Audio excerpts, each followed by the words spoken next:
Hello. Welcome back to my channel. Thank you so much for being here.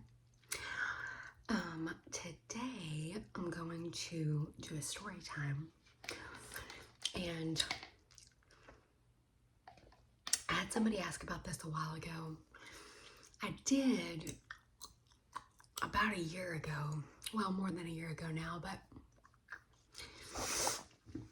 I did do a story time about the twins, like when I had them. Like I did just like a kind of overview video because I was like, the twins are here, and I'll post that below. So some of that information will overlap, but I'm going to give like a more detailed story of it. And some of you may not have watched that because it was so long time ago, and maybe you haven't been watching my channel for that long. So anyway, my twins are 15 and a half months old at this point. I'll do one more piece of gum. I have boy-girl twins.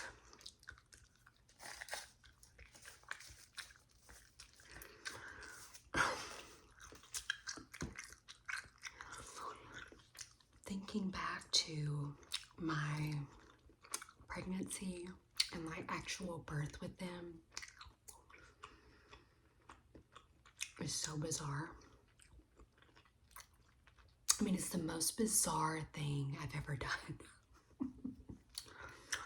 Hardest, most bizarre thing. So, my husband and I, which I have story times about this in the past, and I'll try to post some of these below, but the links to some of them. But my husband and I did IVF to get pregnant. We struggled with infertility for years. It took us a long time to conceive. Well, we had several miscarriages in the IVF process. So we finally decided to put 2 embryos in, and we ended up with my older son. So a few years later, we're going through it again. We're like, yeah, let's just do 2 because, you know, last time we had so many losses, and then we put 2 and we had our son. So let's do 2 again.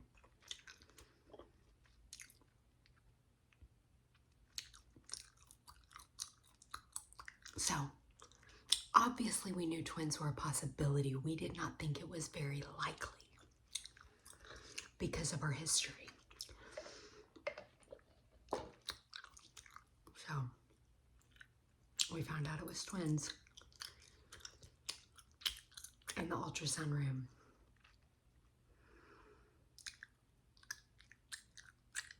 I had so many ultrasounds. You have so many ultrasounds when you're doing IVF.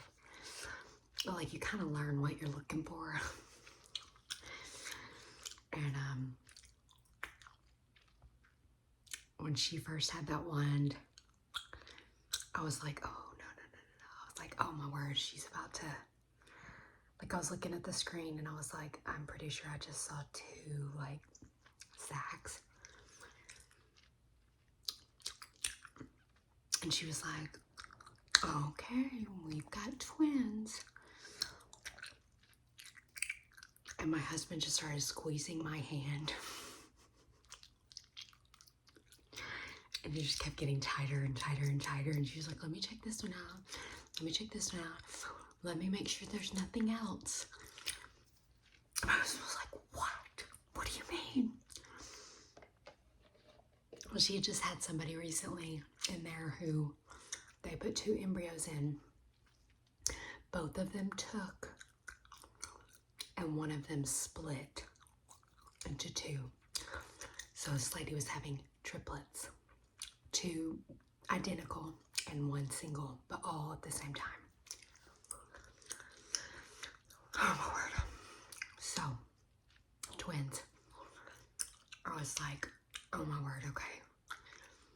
So immediately, one of my first questions is like, am I going to have a C-section? And my IVF doctor was like, yeah. And I was like, really? That's just like the default? And like, to be fair, he hadn't been in like L&D in like 15 years maybe. So like, things have changed, but he said when he was in L&D, I never wanted to deliver twins vaginally because so much risk. And then if you have to have a C-section, an emergency C-section, he was like, that is not the same thing as a C-section. You're in danger, like, da da da da da. And I was just kind of like, man, like I didn't want to hear that. There is nothing wrong with C-sections. My sister has had to have them. I have many friends who have had to have them. And you are strong and powerful going through that. I didn't want to have to go through the recovery of that with a toddler. And two, like I was like, man, I don't want to do that. And part of that is because my sister had such a horrible time recovering from her C-section that like, I know not everybody does. But that was really, made it really scary to me. So anyway, when I started seeing my OB, who I love, she was like, you know, if everything's good and you know, we don't have complications and I'm fine with you delivering them vaginally, like, that's fine with me. She said,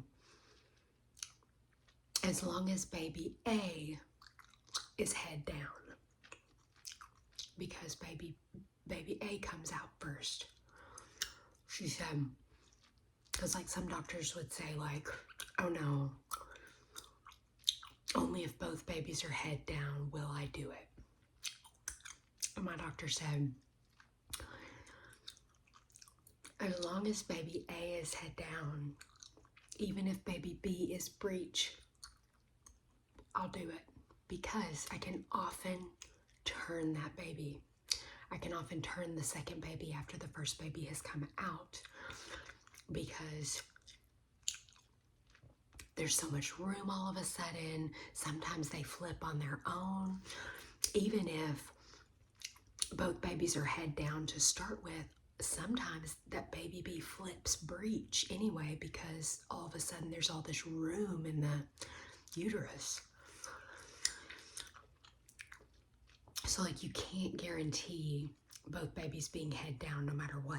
But like if baby A is head down, they're the ones coming out first. They're the ones who are going to kind of open everything up.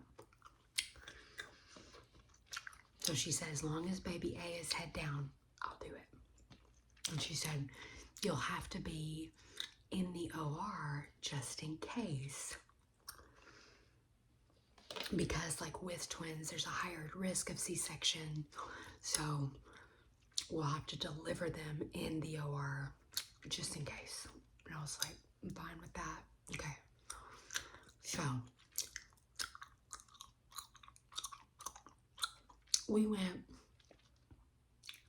I will say baby A, which was my son, he stayed down, head down, pretty much the whole pregnancy. But baby B, she was flipping around the whole time. I would go in, she would be head down. I would come back, she would be breech. It kind of started to made me nervous because she was breech at some later appointments. And they were like, oh, we're not concerned, we're not concerned. I had to see a high-risk doctor, so I was having lots of ultrasounds. Anyway, not concerned, not concerned. Well, towards the end, now, I know a lot of times twins are early.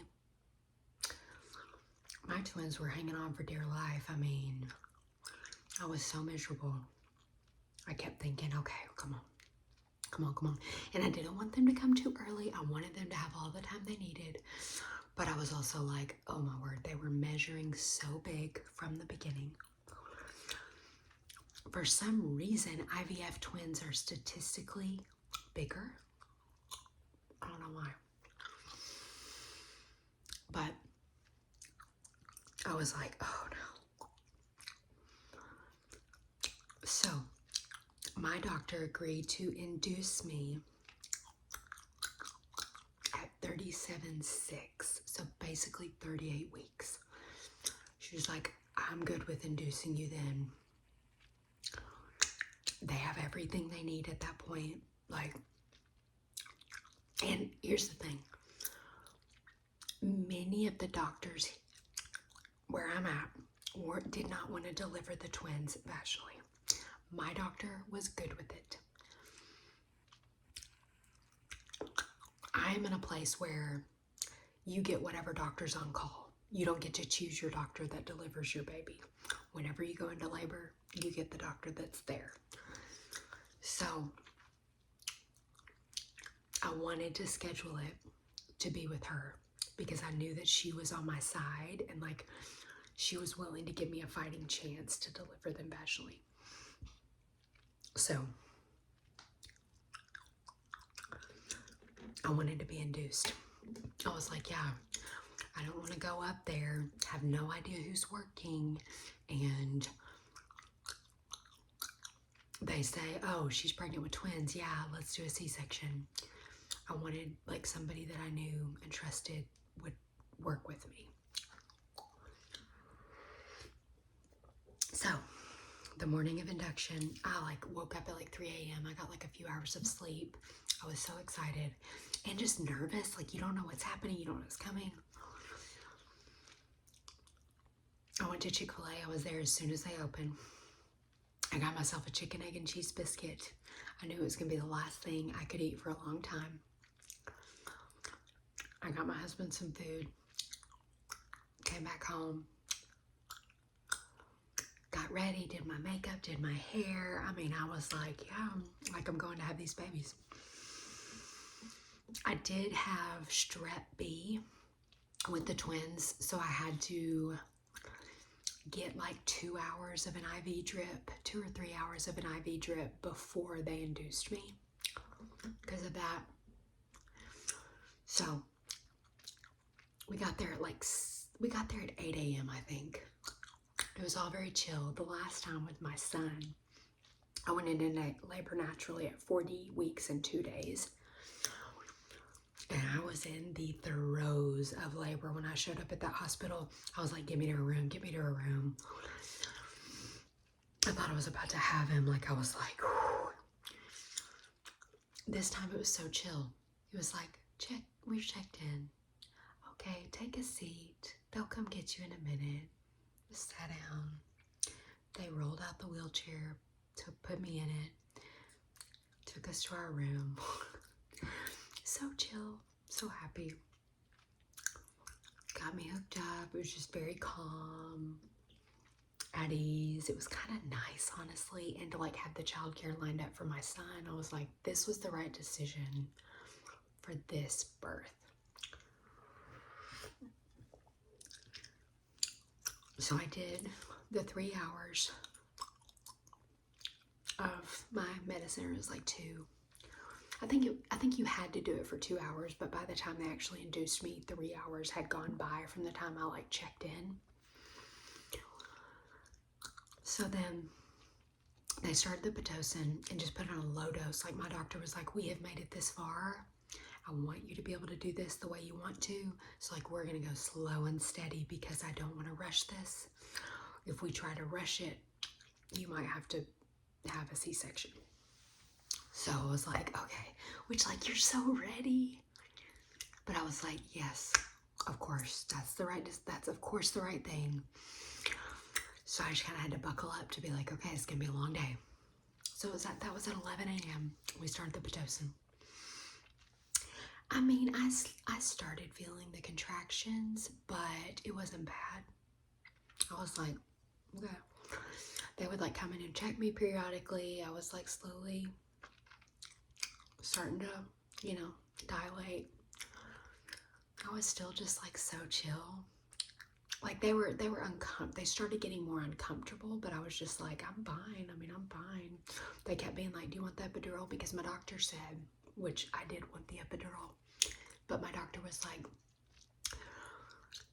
with a singleton, I don't care if moms want to try it with no epidural. I'm all for it. But with twins, I really want you to have an epidural, because if we have to do an emergency C-section and you don't have an epidural, we'll have to put you to sleep and you won't be awake for their birth. And I was like, yeah, I don't want that. Give me the epidural. So I want you to like have it ready in case you had to have the C-section. So they kept being like, do you want the epidural yet? Like, and I was like, I'm good. Like, I feel fine. And they like came in and they were like, you're at a 5. Like, are you ready? And I was like, I'm fine. Like, I don't really need it yet, but what do y'all think? And they were like, it's up to you, but you know, that might help your body relax a little bit and like progress. So I was like, okay, that's fine, let's do it. So they came in, gave me the epidural. It was horrible. I did not have any complications with my son, my singleton baby. Epidural, I was in labor for 12 hours before I got the epidural. And this is a problem I have with like modern hospitals. They're like tired of you. They want you out of there. They want you to move along. They're trying to get done. And they like pressured me to get one. And I was doing great. Anyway, this is not a story time about my singleton, but I ended up getting an epidural with my son. And it went great. I immediately was just like in la la land. I was so happy. No complications. But with this one, I was doing fine before I got the epidural. After I got it, they hit a nerve or something. The whole left side of my body felt like it was being stabbed. I was like, this is horrible. This is horrible. They like tried moving me around different positions. Nothing. And I was like crying. I was like, I wish I hadn't gotten it. Like I was fine. And now I'm miserable. So I got the anesthesiologist back in there and she like adjusted some stuff, did some different stuff. And I was just like, I mean, I wasn't even in like, I was like, this isn't helping me. I still am feeling the contractions and I have these shooting pains now that feels like I'm on fire. Anyway, that went on for a while, but they got it under control. Finally, I was okay. Called them. I don't know what time I got the epidural, but we're still just like chilling, waiting. I was kind of like ready. Like I was like, okay, I'm kind of, the whole epidural experience really like threw me. But I just kept taking more time. Then I remember, and my mom was there. So my husband and my mom were there. And I was like, I need somebody to come check me. And they were like, you're fine. We checked you just a little bit ago. And I was like, no. Like, I'm feeling it. Like, I'm feeling a lot of pressure. And I feel like I'm like, it felt like a baby was about to fall out of me. I was like, please come check me. And they were like, oh, okay, we see it. We see his head. Like, yeah, you are wide open. And I was like, yeah, I like felt that I could feel it. And so my doctor was in an emergency procedure at that time. There was somebody that was really struggling, which I, of course, I was like, they were like, we're gonna try to get you to like hang tight for just a little longer because she's doing that. Which like I felt like I needed to push But I was like, okay, I'm just gonna wait. Well, I forgot to tell you this. My daughter at that point that I was 38 weeks, she was transverse. So she was at the top of me laying sideways. He was still head down, but she was transverse. But okay, again, my doctor was like, you know, she's already halfway there. I think when he comes out, we can turn her. I really think we can turn her. So it was just kind of like the prayer that she was going to turn after he came out and that she wouldn't flip the other way. But my doctor was like, if she does, I'm okay delivering her breech because he will have already like opened everything up and she should come out easier, not being the first baby. I was like, okay. So by the time they were ready to roll me in there to the OR, which was crazy, I was in the same room laboring that I had my son in, so that was really cool. But then they had to take me to the OR to actually deliver. So they wheeled me over there, and I started feeling really like overwhelmed when they were doing that. And we got into the OR. There were so many people. There were so many lights. And I was like, and like it was set up for surgery, you know? So I started crying. It was all hitting me. I was so overwhelmed. I was like, what's about to happen? I didn't know. Like, I didn't know if we were going to have to do a C-section, if I was going to be able to do this. I didn't know what the babies were going to do. I was like, I was very overwhelmed, I guess is the best word. Like overwhelmed by the lights and the people and everything happening. And my doctor was so precious. She touched my feet and she was just like, you have done such a great job. We have made it so far. You are finally here. You got this. Like, you can do this. We have everything set up for this to go as wonderfully as possible. Like, I feel very confident you're going to be able to do this vaginally. Like, you're here. Like, take all the time you need. Like, when you calm down when you're ready to calm down. Like, she didn't put any pressure on me. She wasn't like, okay, try to pull it together. Like, she was just like, you take your time. This is about you. Like, this is your moment. Like, take your time. But you got this. And I was just like, oh. I just remember my husband's like loving on me. My mom was in there. They let her come in there. And I was like, okay. And so once we got ready, they were like, you're ready to push. Like, you go. When you feel it, you go. And I had been feeling it. Like, I was ready to push. So he came pretty quickly. He was born at 9:02 p.m. I didn't push very long with him. I probably pushed 5 to 10 minutes, maybe like 7, 8 minutes with him. They put him up on me. Oh my word.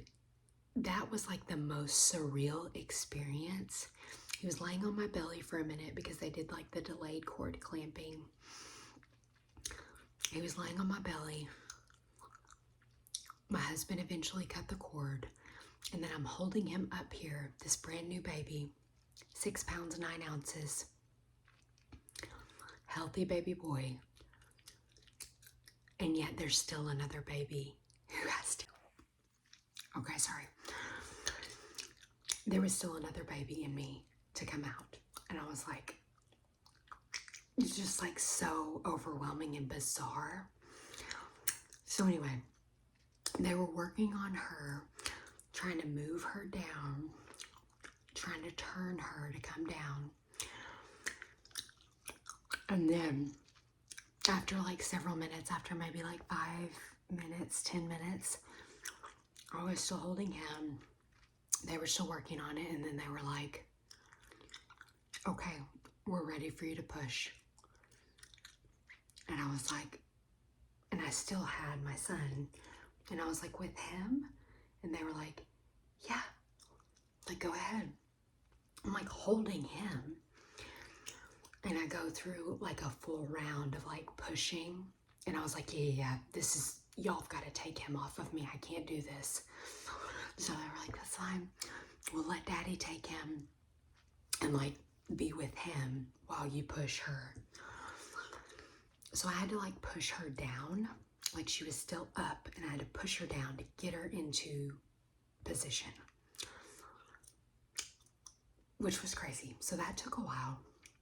So I ended up having to push longer with her than with him. And I remember my mom just giving me ice chips after every round of pushing, just giving me ice chips. Felt like I was dying. I was just like so thirsty, so exhausted. I had just pushed a baby out, and I was like working on her, and they just were so encouraging. They were like, you got this, you got this. That was such a good push. That was so good. That was so good. You know, keep pushing. And then we eventually got her out, and they put her on me. She was like 7 pounds, 14 ounces. She was over a pound bigger than my son. Usually baby B is smaller than baby A, which is part of the reason my doctor wasn't nervous about delivering her breech, because they were like, they're usually smaller. Homegirl was over a pound bigger than he was. But we got her out. She came out. She came on my belly, came on my chest. My husband got to cut her cord too. It was the most amazing thing. They brought him back to me. And so I had both of them. I was like in shock. I was losing a lot of blood. They had to give me several shots to try to like stop the bleeding. But I was just holding both of these babies. And it was just the most bizarre thing ever to like have delivered them both. They're both like in these little bundles on me. They like took them both for a minute and finished cleaning her up and like weighing her and like stuff next to him. They got several pictures of them like laying side by side while they were trying to like stitch me up and like do the shots and stuff. And then I guess after they kind of cleaned me up, because I had their blood all over me, they brought them both back bundled up. And I was just laying there holding them, just crying. These two perfect little healthy bundles laying on me after 38 weeks. It was bizarre. I'm so thankful still, so thankful. Everything went as wonderfully as it could have gone. Could not have gone any smoother, any better. But it was just absolutely crazy and wonderful. And now I cannot express to you how thankful I am that they are on the outside and that they are 15 and a half months old. Because those early days were brutal. But beautiful. I'm so glad I have twins. I'm so glad everything went as it did. It was just crazy. And the healing and recovery with twins was a little bit more intense than it was with one. Plus, I think every subsequent pregnancy and recovery is just harder. But thankfully, here we are. We're healthy. Everybody's okay. So, that's my story time. Delivering twins, giving birth to twins. So crazy, but I had the best doctor in the world. So thankful I got to do it the way that I did. But the most important thing is that we were all healthy. We made it. Thanks for watching. I've got a Thanksgiving grocery list coming very soon. Stay in tune.